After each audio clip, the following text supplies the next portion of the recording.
Hello? So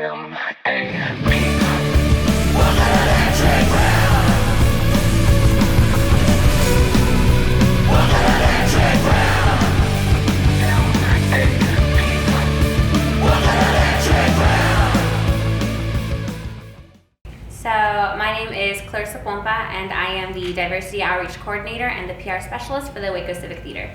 And my name is Chaz Macklin. I am the Technical Director for the Waco Civic Theatre. And how long have y'all been working with the Waco Civic Theatre? Well, I was an intern for the spring semester back in 2016, and then I graduated and I was with the Civic for a few social media contracts off and on throughout the years. And then around 2021, Eric contacted me about doing a more prolonged contract, and then specifically like a contract about social media, but he was very interested in bringing somebody on to address the diversity and equity needs of the theater. And every time we were in any conversation, we ended up talking about that for at least an hour. So he was like, I think I might have a job for you. So by the end of summer of 2021, I was hired on for the social media and the diversity position here. And I originally came on as a lighting designer / master electrician just to get the facility transitioned from their proscenium style all the way fully into the in the round style, and that was back in 2021-ish. And then after about 6 months of design work and working on the electrical grid, I was officially asked to come on as their technical director. So I started designing the sets of the shows, helping with construction, organization, efficiency. And now we've got a wonderful pool of interns, volunteers, and a wide variety of wonderful shows that have wonderful technical elements, constantly improving and constantly growing in our field. And about how many different art forms you think get tied into the theater? I mean, you got music, what else?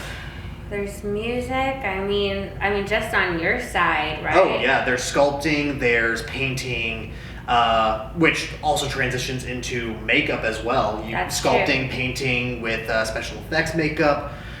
There's mixed media, visual arts. Yeah, you get into video, like with the new screens, we were really going into like video projection editing, projection design. Beautiful. Yeah, there's what else is there? I was just thinking about it. I mean, just like construction, but social media, you're gonna have graphic design, you're gonna have even artwork. And then on the stage, there's dance, there's acting, there's singing, music, obviously. There's really a good implementation of most forms of art. And then when you think about different shows, I mean, there's Xanadu, and in Xanadu you do roller skating, and that's like a whole different kind of discipline. Yeah, depending on the show, you could be doing Puppetry. Aerials, acrobatics, contortion. Say like cabaret, for example. Yeah. When Silent House does it, if they get a contortionist, that works perfectly. I volunteer myself. Okay, you're flexible. You're not that kind of contortionist. No, but like, You're gonna where snap else your are they back. going to see? Where else are they going to find a contortionist in Waco? That's true. That is true. But yeah, that is just a whole other, like, even going on to like vaudeville, circus-esque, Cirque du Soleil style. And even beyond like the singing music, you've got the musicians. Oh yeah. And then soundboard design. Soundboard design, classical music, sound effects creation goes big into creating soundscapes, creating environmental sounds to envelop the area depending on the show. I think the biggest one we did was Native Gardens. We had a lot of really good soundscapes in there. And would it be safe to say that the more art forms that are tied into a show, the more complicated it is to prep for? Oh, absolutely. 100%. Oh, absolutely. 100%. You need specialists, intimacy coordinators, combat coordinators, dramaturges, so you know the correct area that you're in. If you need a special dialect coaches. Tons of, if you have to have live fire or semi-live firearms on stage, you need a firearms expert, safety experts. It's just the more you add, the more complicated it gets, but the better the product you get. And the more you add, the earlier you want to know about it. Oh, absolutely. Because like it's a whole bunch of moving pieces to put together. So, and then from my end, on the marketing end, if I know there's going to be like, I mean, if there's like a warning I need to do about strobe lights, if there's a warning about like sudden sounds and stuff like that, I need to know about that in advance to put it on all of our marketing. But I also need to know about it. It's like there's gonna be a really cool thing on stage. Like we need to like advertise it because we want more people to be involved in that. And we need to know if it's something that we can do immediately or not. We were thinking last year about doing Cinderella in an outdoor stage, which was really complicated. Like where are we gonna have how are we gonna sell the seats? How am I going to market it? How are we going to do the lighting? How are we going to do the sound and everything there? So like as early in advance as possible to know all these different complicated like disciplines is like the best way to make sure that we have not stress free, but like mitigate that stress as much as possible as we get closer and closer to the opening night. Absolutely. And when you get so many creatives in a room, you're obviously going to have different ideas of what the show's going to be. And with that pre-planning, if we start months in advance, we are able to actually shake it out, and you can have all the crazy ideas up front, and you can talk them through, start like playing with certain ideas, and realize that it doesn't actually work down the road. So, but it's fine because you did the 6 months in advance. Exactly. Yeah. You don't lose any time, and your end product is, no matter what you do, your end product's going to be different than what you start thinking of in your initial planning.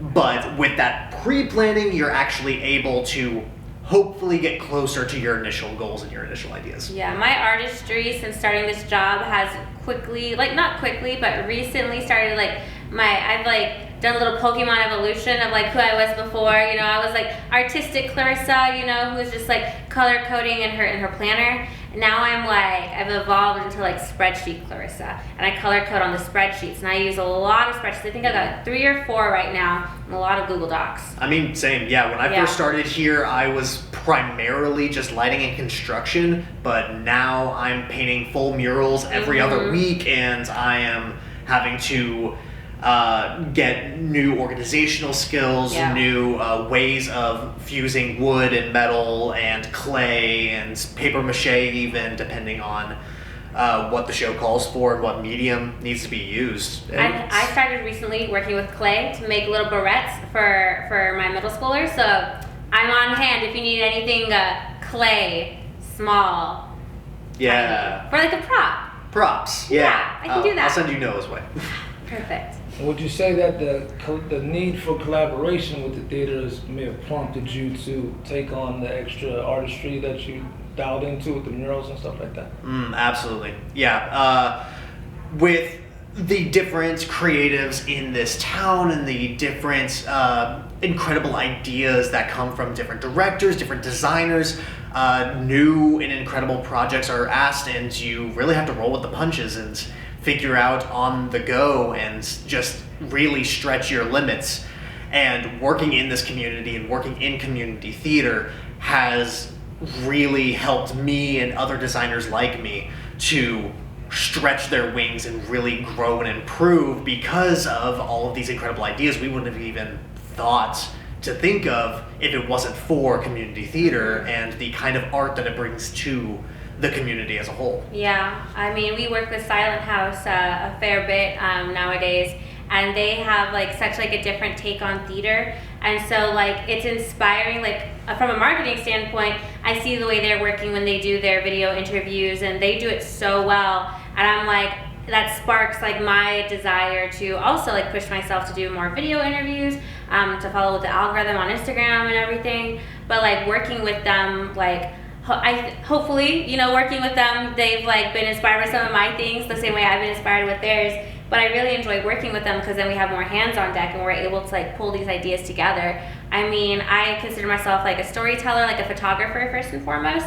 I just really love my job here. But like I'm a photographer, so when my interns come on, I really want to nurture that photography aspect of them. So as much as I can, you know, I try to like get them out on stage, try to get them doing performance photos, and I try my hardest to get their photos out into the trib, you know, like I'll offer 1 or 2 of my photos, maybe 3 or 4 of theirs, so hopefully one of them will get selected for the trib.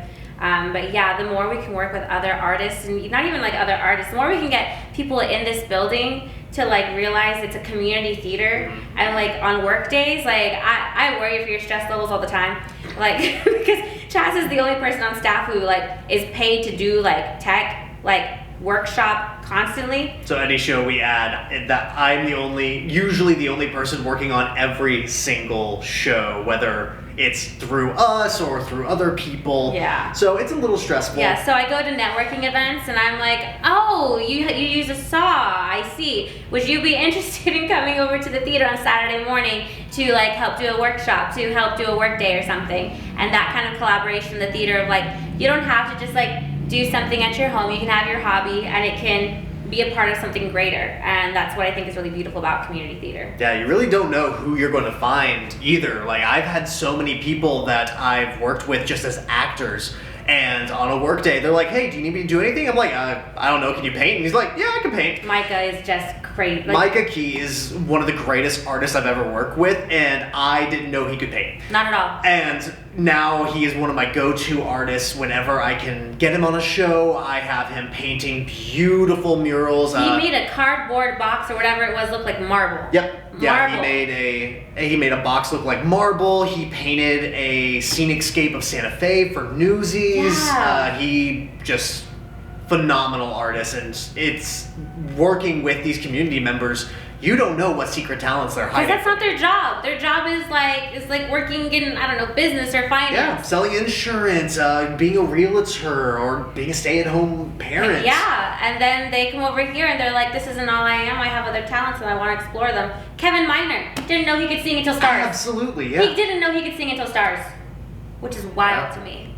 And see, with all of the hidden talents that people have in the community too, they also have like hidden personal issues, hidden mental health issues and stuff like that, where art ends up serving as almost like medication in a way. I mean, what type of impact have y'all noticed hit the community as a result of big shows that y'all have done? I mean, the fact that they end up being a community. I mean, when one of our actresses, Tori, first found out she was pregnant, the theater was like, the show cast that she was in was one of the first people that she told, like outside of her family, because she was so, like, we were all so close. Like, forming that community is like a way of building that support system. I know that Anna Poe found out she was pregnant during Light in the Piazza. And so, like, that was, like, very stressful, finding out you're pregnant and then, like, going on stage and having to deal with, like, that transition in life. And so there's a lot of different things that, like, you go through, like, in one level that affect you, that the theater is an escape, but also, like, digging into your characters is, like, a way for you to, like, be someone who you're not and, like, grapple with maybe an issue that you wouldn't do on your own time, but then being able to play that in a character where there's sort of like a safe like distance from it, but you still get to safely like interact with that. It's just really important. Yeah, I've worked with so many actors, both on the stage and off, where them being in a certain role allowed them to explore feelings that they had not had the mental fortitude to explore before, just because they could step into someone else for a little bit and open their eyes to more about themselves and more about loss and more about grief and more about just trauma in the past, and help them work through things and help them push their own personal boundaries, not just through talent, but just through the story itself that a lot of these shows tell. And even being off stage, it's a lot of people talk about how if you're in a rut, you find something to give you purpose. And a lot of people who are just like, hey, I'm not super comfortable being on stage, but I really love theater, and is there any way that I can be a part of that? We bring them in as stagehands, bring them in as board ops, and they can be a part of theater without breaking those boundaries for themselves, and they find a new home here where they can feel comfortable, feel safe to be themselves and express themselves, and they can do it on their own terms and really find that purpose that they were looking for as a way to push themselves to just keep on going and keep on continuing even through the worst of circumstances. And I mean, even beyond that, like even as an audience member, like that's the point of theater, of performance, of art, is to connect with other people, and to connect with something other than yourself, and to connect to like the heart of humanity. And when you're sitting in a stage, like again, there's that safe space of like, we're all experiencing this, like these same emotions that the actors are giving us, we're all experiencing this together. So not only are we connected to the story, we're connected to each other. And when, like if I'm gonna cry during a show, like I'm gonna cry, and then somebody else in the audience might be feeling emotional, and then we can both just cry from across like the theater or something. And so like being able to engage with this story that you maybe wouldn't have, like that's an emotion for a TV show, like feeling it and seeing it live and in person is a great way for you to like combat these feelings that maybe you hadn't thought you needed to, and then you're seeing it happen on stage and you're like, oh my gosh. And even if it's not something that you relate to, but it's still like experiencing the art and storytelling of humanity, like we can all be touched by that, and it's still something that can help you. And it can't be the same thing, so, but what's your favorite moment here at the theater? Sure, there's plenty, but yeah. Yeah, it's hard to choose. I think one of my favorite moments was, it happened this past season. I was currently getting ready for a production of Silent Sky, and there was a moment where I had to test certain elements of our lighting, and we had these star projectors with the screens on, and I needed to see how everything looked all together. And I very much wanted to see what an audience would react in a way. So I tested all this without telling the actors.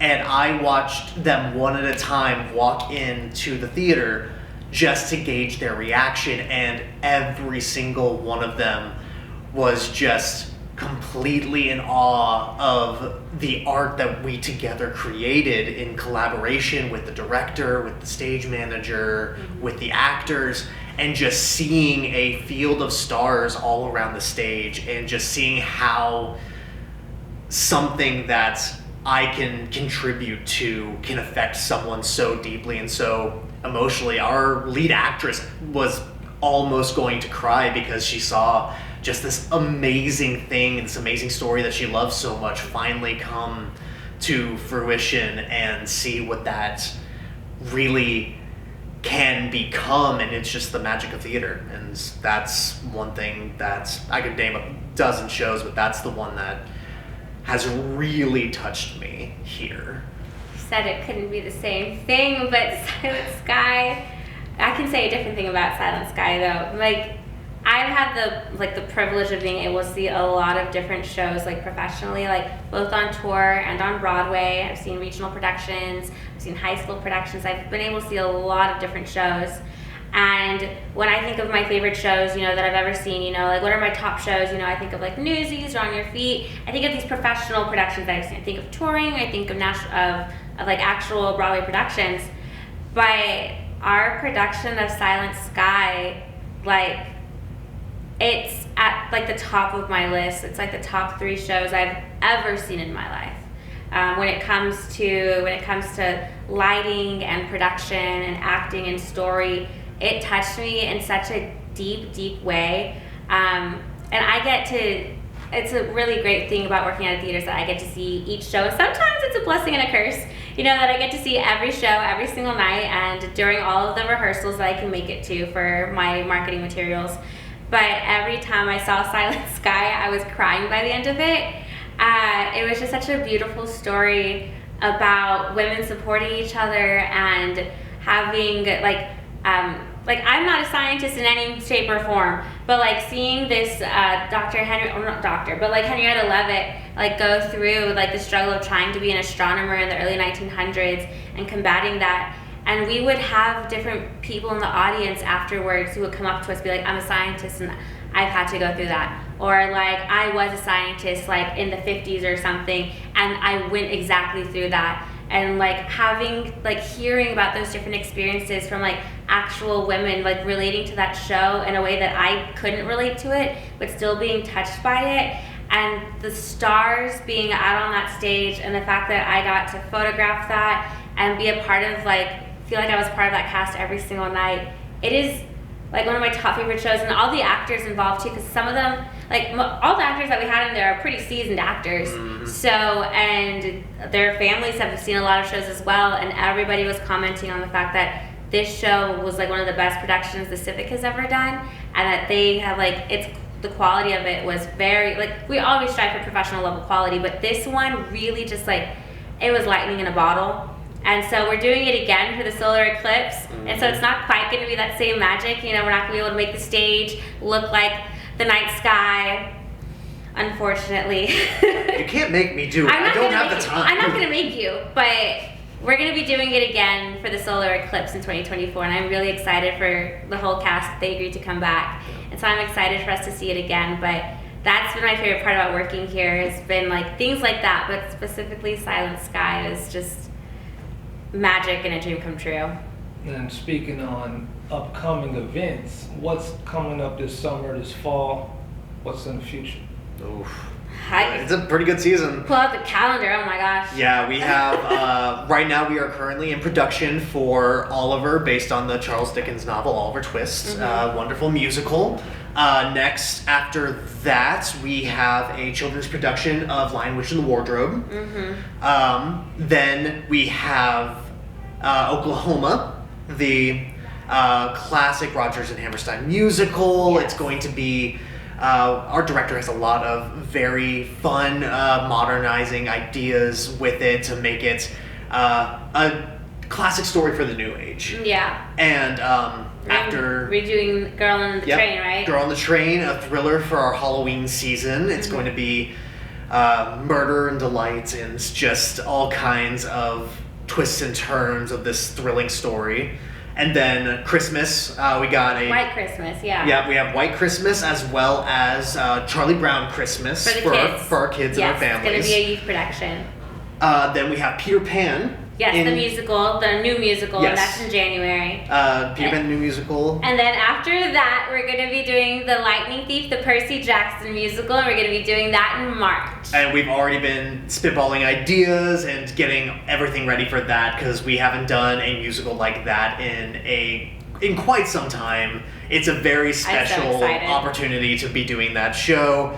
So we're really pulling out all the stops for that. And then we are finishing off our season with Sound of Music. Yes. Another classic, another filled with seasoned directors and music directors, and cast are just super excited for it. Auditions haven't even come, but so many people have already commented how excited they are going to be to audition for that show.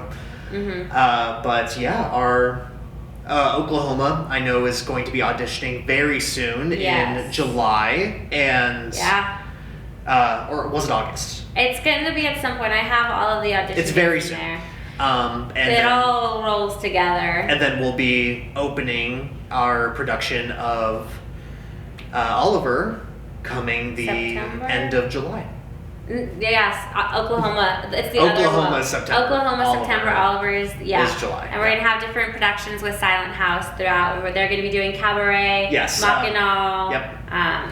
They haven't announced their next season yet, but Mackinac is going to be their next upcoming show. I believe that's going to be in September or August, September time. Yeah. And then around Halloween, they will be doing Cabaret, a wonderful, just wonderfully intense musical, and I love it to death. It is perfect for the vibe that they bring and what they offer to the community, and it's just going to be a wonderful production. They always put on an incredible show, and I expect nothing less from a show like Cabaret. I get great photos from Silent House, I'm not gonna lie. I get great photos from them. They do good. They do good work. Yeah, and I mean also, we didn't throw this in like at all pretty much earlier, but what's special about our theater is that it's in the round. Yes. So when you think of a show, when you think of a theater, you know, you think of like them on a stage and them dancing like this way, and coming back and forth, you know, like big that. Stage, the picture frame. Yeah, that's not our theater. Our theater is a theater in the round, so it's a square that we have, but we have like the stage is in the middle, and so we have a north, a south, an east, and a west section. I don't know if I put those directions in the right places. But so like that's how it is. So when you are sitting in the front row, like the actor can get this close to you. Like, you are really like experiencing the show. We've had actors like sit in the audience because they just felt like their character would do something like that, so they would just go and sit next to audience members in the middle of the show. Yeah. And it's just a completely different experience that you don't get from many other theaters. It's really immersive. You really get to like feel that we're in the middle of a performance. We are experiencing this all together because there's no big stage like drop to see the you can't hide a single thing with our set design, with our lighting design. You can't hide anything on that stage, so it makes it extra special because you really care about those little tiny details, and because the actors in that audience are just so close to each other, you got to care about those little details, otherwise gotta have those facials. And for those people who are looking to find you guys and dig even deeper on them details and schedule, where could they find you? So we have our website, wacocivictheater.org. If you want to type in wacocivictheater.com, you'll also get to the same place. We just really want to make sure that we get you. You can also follow us on social media, on Instagram, on Facebook, and on TikTok, and Twitter, but it's not really that busy. We have our email subscription list that you can sign up on the website as well, because I can post about auditions only so often on a social media feed, but every week we send out a newsletter, and it will have auditions and upcoming events and all sorts of different ways for you to get involved in the community. And if you even just like call our office like during the office hours, which are Tuesdays through Fridays from 2 to 5, then you can get in contact with me or the youth coordinator. You can leave a message for the youth coordinator. You can get in contact with Chaz for volunteering of any kind. Not any kind, but like most volunteering ends up falling Pretty under much, you. Yeah. So if you have any questions about the Civic or how to get involved, look us up online or call us, because like we're not always here, but we're always ready to like listen to who wants to be involved.